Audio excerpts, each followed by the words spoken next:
Olha, galera, eu estou aqui no Rio Paranaíba.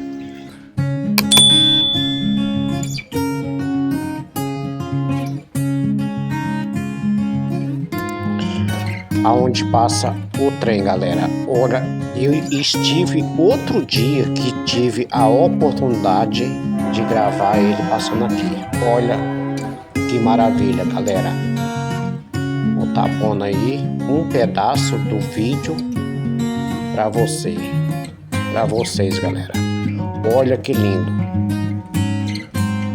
Linda imagem, galera. Então isso aqui é a ponte da ferrovia, onde o trem está passando neste momento. Olha que maravilha.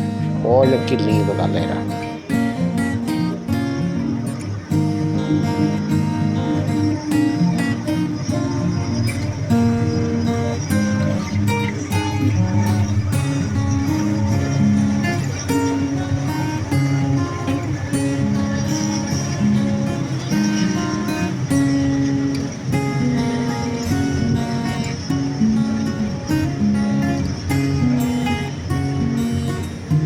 Então é isso aí, galera.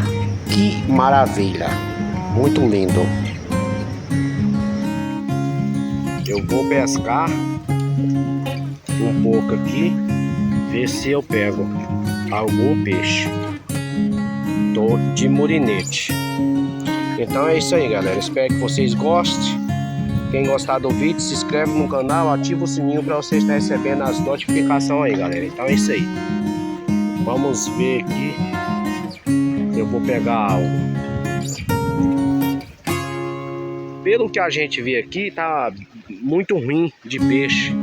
Tem muito vento, a água tem muita maré. Olha aí, galera.